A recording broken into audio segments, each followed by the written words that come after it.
आप लोगों का वर्मा जी जो गांव का एरिया है, जल भराव का क्षेत्र है और इसमें शरद काल में आपको गन्ने की बुआई करने में दिक्कत है। दूसरी चीज़ ये है कि जो है 238 गन्ने की तो बुआई बिल्कुल मत करिए कि जहाँ जहाँ भी जल भराव का क्षेत्र है 238 में कभी भी रेड राड आ सकता है। उसके विकल्प के लिए सिर्फ आपके पास एक ही रास्ता है, 118 गन्ना CO 118 गन्ने की बुआई करिए। अगर कुछ लोग सक्षम हों जो शरतकालीन गन्ने की बुआई करना चाहते हैं तो ये 118 की क्या करें आप, जैसे आप लोग बता रहे थे अभी भाई वर्मा जी बता रहे थे कि हमारे खेत जो है नवंबर या दिसंबर के फर्स्ट वीक में खाली होते हैं, नवंबर लास्ट में या दिसंबर के फर्स्ट वीक में खाली होते हैं। तो आप क्या करें कि जो है आप 15-20 नवंबर के आसपास कोई ऊंची जगह हो, जैसे यहीं पे है जो है विश्वा में जो है एक उसमें बेड बना लीजिए, क्यारी बना लीजिए, उसमें STP लगा दीजिए। STP का मतलब एक एक आँख के गन्ने के टुकड़े 118 के जो है काट के, और 1/3 गोबर, 1/3 बालू, 1/3 मिट्टी, 6 इंच ऊंची बेड बना लीजिए। बेड में जो है एक आँख के टुकड़े को जो है ऐसे ऐसे बिछा के रख दीजिए, ऊपर मिट्टी से ढक दीजिए। अब नमी बनाए रखिए। वो क्या होगा कि आपकी पौध तैयार हो जाएगी। 1 महीने 1.5 महीने बाद आपकी पौध इतनी बड़ी बड़ी तैयार हो जाएगी। और जब आपके धान के खेत या जहाँ पे जल भराव हो वो खेत खाली हो जाए, खेत तैयारी करने लायक हो जाए, तो उनको क्या करें आप ट्रेंच से नाली काट दीजिए। शरद काल में अगर गन्ने की बुआई करते हैं तो कम से कम 3.5 फीट, 2 लाइन के बीच की दूरी कितनी रखें, 3.5 फीट, और उसी में जो है सिंगल लाइन में आप एक एक पौधा बैठाल दीजिए। और बैठाल के तुरंत पानी लगा दीजिए, या पहले पानी लगा के तब उसमें लगा दीजिए। एक तो विकल्प आपके पास ये है। दूसरी चीज़, अगर 118 गन्ने से अच्छा उत्पादन आप लेना चाहते हैं, बाय द वे आप अक्टूबर में जो है बुआई नहीं कर सकते हैं, STP नहीं तैयार कर सकते हैं, पौध नहीं तैयार कर सकते हैं, तो 118 गन्ना क्या होता है, थोड़ा टाइम टेकन है। इसकी फसल जो है 12-13 महीना की अगर होगी तो ये आपको 1.25 गुना उत्पादन दे सकता है। तो इसकी बुआई की कोशिश ये करिए कि 15 फरवरी से लेकर 28 फरवरी तक हर हाल में इसकी बुआई आप कर दीजिए। बहुत अगर खींचना चाहते हैं तो 15 मार्च, और अधिक खींचना चाहते हैं तो 30 मार्च के बाद 118 की बुआई कतई मत करिए। तो इससे क्या है, 238 के बराबर आप उत्पादन ले सकते हैं। दूसरा विकल्प ये है कि जैसे कुछ लोग आप लोग बता रहे थे कि हम कोलक 14-201 गन्ने की भी बुआई करते हैं। तो अगर आपकी मिट्टी चिकनी मिट्टी है या काली मिट्टी है, काली मिट्टी में 14-201 गन्ना बहुत अच्छा रिजल्ट देता है, बहुत अच्छा उत्पादन होता है, बहुत अच्छी उसकी मोटाई आती है, लंबाई आती है। उसकी भी STP तैयार कर सकते हैं।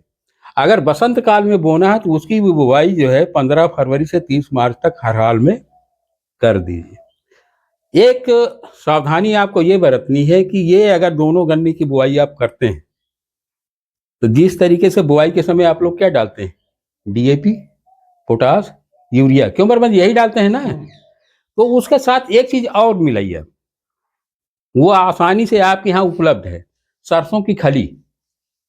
क्या, सरसों की खली 50 किलो पर एकड़ की दर से यूरिया, DAP और पोटास के साथ जो है सरसों की खली थोड़ा महीन कर लीजिए उसको, और उसको मिला के तब बुआई करिए। उससे बुआई करेंगे तो उससे लाभ ये होगा कि जो ये 118 की पत्तियां पीली हो जाती, समस्या रहती है ना, और 14-201 की भी पत्तियां पीली हो जाती हैं या ब्राउन कलर की हो जाती हैं, वो पत्तियां आपकी साल भर क्या रहेंगी, हरी भरी रहेंगी। अगर कहीं जो है इफ्को में या और कहीं दूसरी कंपनी का नीम की खली मिल जाए, उसको भी प्रयोग आप बुआई के समय कर सकते हैं। गन्ने का उत्पादन एक गन्ने का उत्पादन बढ़ाने का विकल्प और आपके पास है। आपने नाम सुना होगा कि ह्यूमरिक एसिड, क्या आता है, ह्यूमरिक, भूमिका भूमिका या भूमिक के नाम से आता है, और तमाम नाम से आते हैं, ह्यूमरिक एसिड होता है। उसमें 2 चीजें होती है, ह्यूमरिक एसिड और फुलविक एसिड, दोनों का कॉम्बिनेशन होता है। वो ह्यूमरिक एसिड लाइए जिसमें फुलिक एसिड भी मिला हो। उसको अगर आप बुआई के समय, क्या जो है जब आपके गन्ने का जमा हो जाए 40 से 45 दिन, गन्ने में क्या होता है, गन्ने में जो टिलरिंग फेज स्टार्ट होती है, गन्ने में जो टिलर निकलते हैं, किल्ले निकलते हैं, वो कितने दिन बाद निकलते हैं, 45 दिन बाद। तो 45 दिन बाद जब आप सिंचाई करते हैं, उसकी गुड़ाई करते हैं, तो यूरिया के साथ पाउडर फॉर्म में 2 किलो पर एकड़ के हिसाब से एक बोरी यूरिया के साथ लाइन से गन्ने की लाइन में डाल दीजिए। इसके बाद क्या कर दीजिए, गुड़ाई कर दीजिए, वो जड़ों के पास पहुंच जाए। जो है ह्यूमरिक एसिड जब आपके जड़ों के पास पहुंचेगा, कि ह्यूमरिक एसिड सेंसर की जैसे काम करता है। सेंसर समझते हैं ना, जैसे आप कोई बटन दबाते हैं तो कोई चीज चलने लगती है, ये सेंसर की तरीके से काम करता है।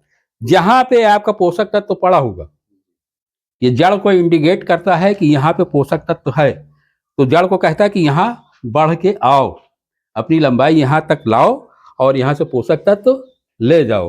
तो क्या है, जड़ें बढ़ती हैं, चाहे वो नीचे जाए चाहे साइड में जाए, वर्टिकल जाए चाहे हॉरिजॉन्टल जाए। तो फूल मतलब ह्यूमरिक एसिड का भी प्रयोग अवश्य करिए अगर अच्छा उत्पादन लेना है आपको तब। तो गन्ने पहली चीज तो क्या हो गई, गन्ने की बुआई आप जो है या तो शरद काल में करिए, नहीं कर सकते हैं तो 15 फरवरी से 15 मार्च तक अवश्य कर दीजिए। 118 की बुआई करिए और 14,201 की बुआई करिए। उसके बाद अगर गन्ने की बुआई करना चाहते हैं तो कोलक 9484 है, 98,014 है। इसके बाद एक नई वैरायटी आई है, कोसे 17,451, बहुत अच्छा गन्ना है, मीडियम मोटाई का गन्ना, बहुत हाइट नहीं होती है, वो भी जल भराव के लिए बहुत उपयुक्त गन्ना है। उसका बीज जो है क्या करें आप 100-100 200 आंखें लेके अभी से तैयार कर लीजिए। चाहे हमारे ये राजकीय गन्ना परिषद से संपर्क कर लीजिए, चाहे इनसे संपर्क कर लीजिए। 100-100 200 आंख उसकी लेके तैयार कर लीजिए, जल भराव के लिए बहुत अच्छी वैरायटी है। कौन, कोसे 17,451, क्यों भाई, कोसे 17,451 बहुत कम हाइट का गन्ना है, अब मीडियम मोटाई का है और जल भराव के क्षेत्र के लिए बहुत कम हाइट का गन्ना है, मीडियम मोटाई का है, जल भराव के लिए बहुत अच्छी वैरायटी है। ये मतलब 3-4 चीजें सावधानी आप बरत लीजिए तो आपके गन्ने का उत्पादन क्या हो जाएगा, बढ़ जाएगा।